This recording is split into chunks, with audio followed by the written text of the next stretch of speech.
brought my intern. We're pulling out all the tricks. I'm just telling you, whatever it is to get viewers in, we're going to try. And how can you not love that? Yeah, Stella, the cute puppy. Let's get this out of the way. You're going to be up in Colorado on the 28th, right?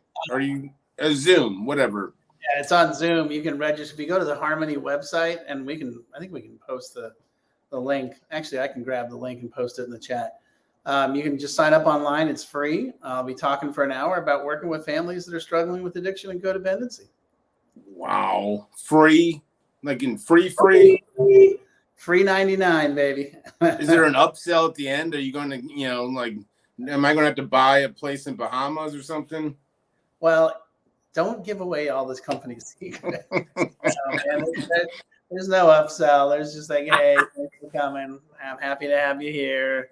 That's really the whole point, man. It's just help people understand what the heck's going on. Oh, there's our girl Gina. Yeah. Well, free information, free education. I mean, whatever. Go creep them over. Go watch Kevin on Instagram, Kevin W. Peterson. He's got all kinds of things on chronichope.us. I had someone reach out that said they went to chronichope.com. It's chronichope.us. You should still have been able to find it, but and they got this incredible Facebook group. I was up in Maryland. They're doing their own kind of group. They're looking for more family support. So I told them about the Facebook page. Just a lot of great things going on in Chronic Hope's world. So Kevin, we appreciate all the things you do out there. You're educating. It is my pleasure. My pleasure. All right. So you got all 3 dogs or just one today? Just one right now, but who knows? The other ones will show up eventually. They kind of come and go as they please, is what it comes to. So Gina's in. Please, if you guys got questions, fire them out. We got the questions. I'll normally get to them if I can pay attention. But anyway, when Kevin fascinates me so well, then sometimes I get carried away. But look at that. I mean, oh my God, if you click that, can you click that?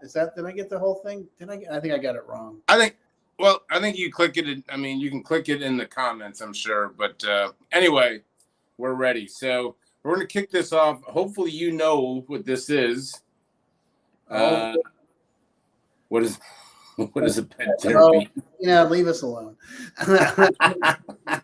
Sweetheart. Oh, there's my girl Andrea. Oh my God. Man, you got all your fan clubs out. I know. So all right, let's get right into it. So my father is addicted to, do you know what this is? Anyway. No, okay. I'll look it up. He's been abusing it for months now. He's never been prescribed it. He claims it helps his depression. How can I help him? He's unwilling to get diagnosed. So you have someone, I think we can just talk in general terms, like I don't know how he's getting it. Oh, that would be the question. But it's Lunesta. Okay. Yeah, it's a sedative. It's a nighttime. So I mean, so it's never been described. Well, so is your dad's buying it on the street, huh? All right, probably that Snapchat with all the kids are doing it, but abusing it for months. She was saying like he's 61, 62 years old. There seems to be no desire whatsoever to go get properly diagnosed or go see a doctor. I mean, this is someone that's caught in really abusing.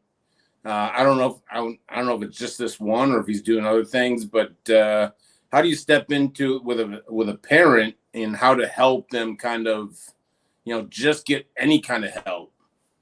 Sure. Well, so that's a great question, and honestly, the funny thing is it's the same thing for someone who's like your spouse or your child. It's about approaching them and saying, hey, I love you, but I'm not okay with this behavior and I'm concerned about it. Now, as you and I have talked about in the past, with marijuana and alcohol, it's one thing.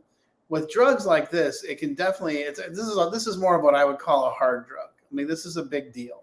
So I would want, to be able to sit down and have a heart-to-heart conversation with dad and make it clear that, I want to get you help. I want to help you get help.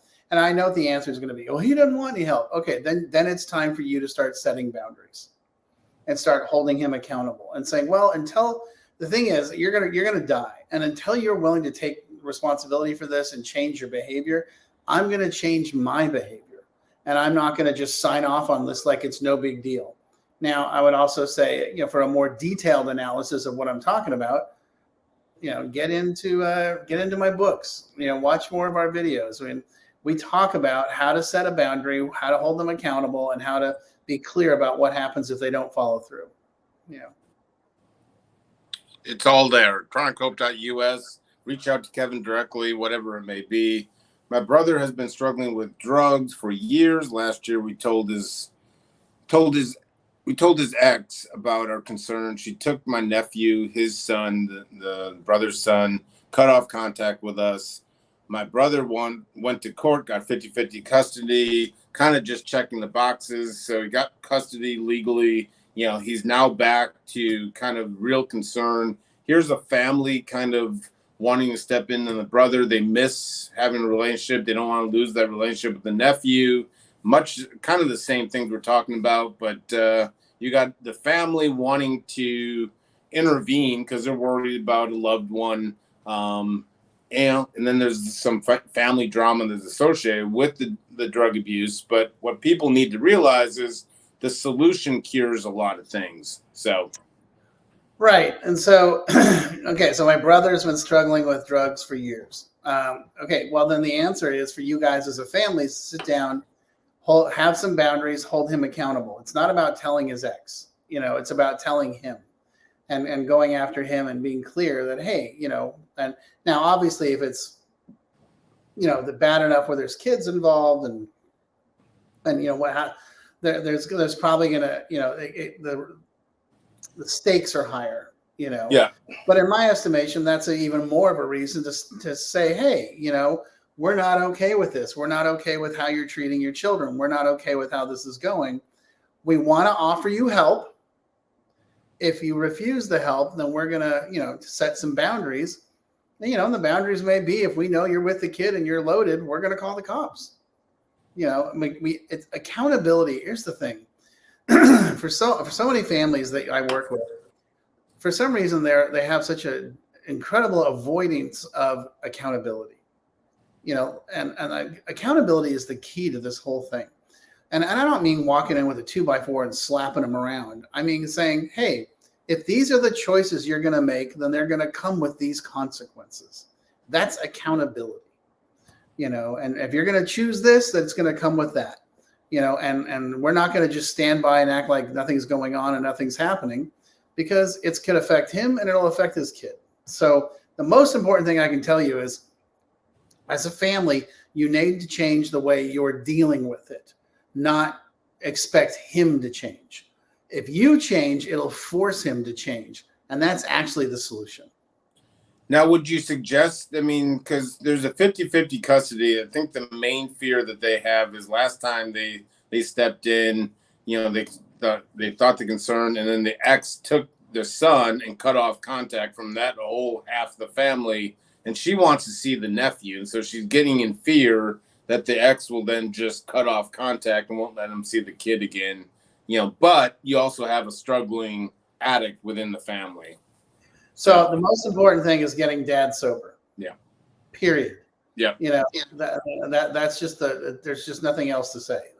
And the safety of the kid, So if the safety of the kid and dad's sobriety are the number one priorities, that's where we got to go with it. And the way to avoid the ex doing that is to sit down and talk to the guy and say, hey, we love you and we want to help. We want to offer some solutions. But if not, this is what's going to happen, and just that's really the best way to go about it. You may lose your brother, so forth. So yeah. Our son is a veteran, 34 years old, has been in and out of treatment over 10 plus times. He's diagnosed with PTSD, continues to get counseling through the VA, but can never make it past 6 months of sober time. It seems to think that right around the 6 months, they've done several months of treatment through the VA.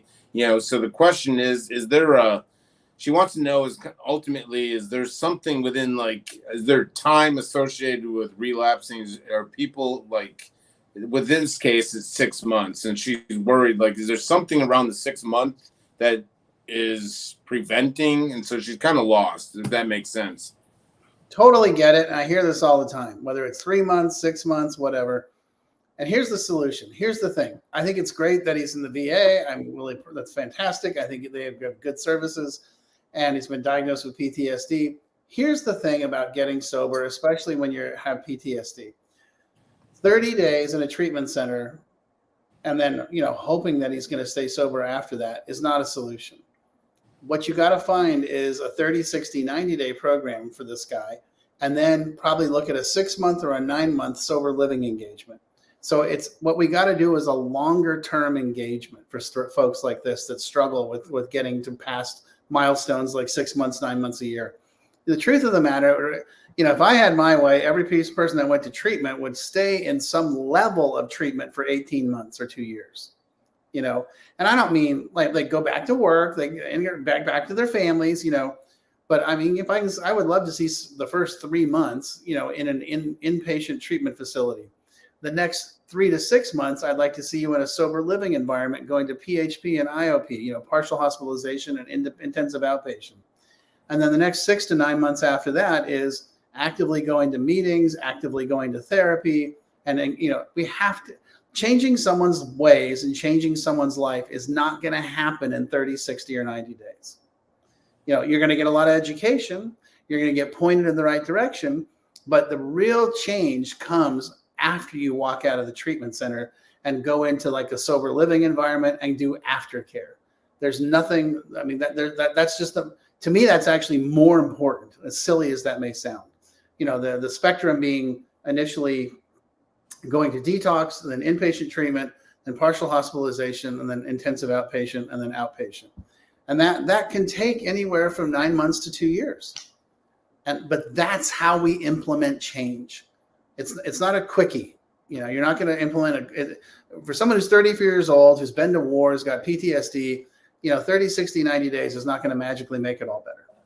Do we know if there's long-term programming for veterans?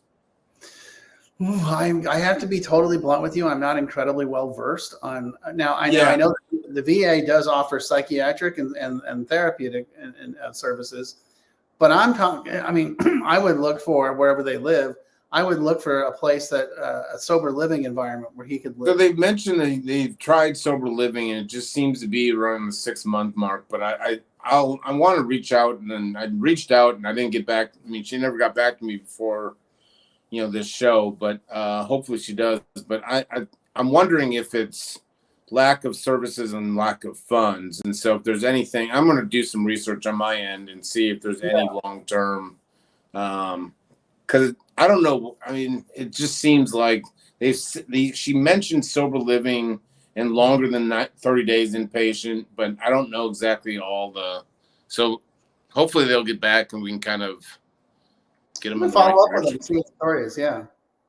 Our son is 20 years old and is a social media content creator. He makes his own money, own place, car, etc.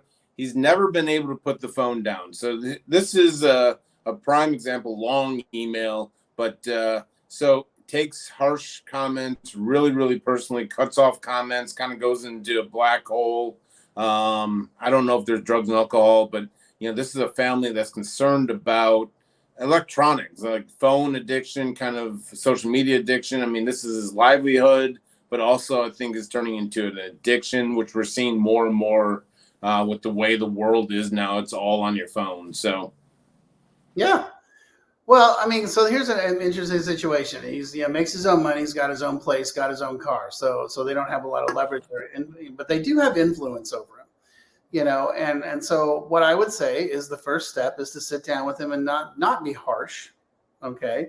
And just be like, hey, we love you. We're concerned. And we'd like to offer you help. Let's get you a help. There are different therapists. There are different programs. I'm not talking about stripping him away from social media and stripping him away from his phone, especially if that's how he makes money. But I am talking about, offering him a solution where he can incorporate it into his life and do it in a healthy way as opposed to an obsessive, compulsive, or addictive way. But that's where it starts. And if the response again is no, thank you, I don't have a problem, the typical response that we hear, then you got to take it to the next level. Then you got to be like, okay, well, here's the deal. We're gonna start talking about setting boundaries. We're gonna look into a coach. We're gonna look into an intervention. You got to start looking at all the options, because there are treatment centers and there are therapists around the country that specialize in social media and electronic addiction. So we treat this just like we do pretty much any other process addiction. It's just like us. I mean, we go all in on whatever we do, whether it's drugs and alcohol, then we get sober, then everyone wants to work out or eat, all kinds of different things. This is just another prime example. But anyway, we'll I'm about to lose power here. I didn't plug in my all right, let's get. I got electronic. I forgot about power. So, last question. Our daughter is 100 days sober, yet still states fentanyl is only thing that makes her feel normal. She's in sober living, yet reports are they're concerned over her fentanyl fascination. So here's the case that 100 days sober, but seems to be like the drug of choice. Like, this is the only thing that has ever made me feel normal. Yeah. Amen. I mean, I get it. And again, this goes back to what we were talking about before. 100 days doesn't solve the problem. It's going to take a lot longer. As a matter of fact, it may take a year or two. That's why we got to stay engaged in sober living. We got to, and not just for a little while, but for a long while, and that's why I'm getting a lot of static and feedback. Are you hearing that? Yeah. Okay. That's weird. Anyway, I would say this is why it's important to consider this a 6 month, 9 month, a year and a half concept, not 30, 60, 90 days. Or even 120, 180 days.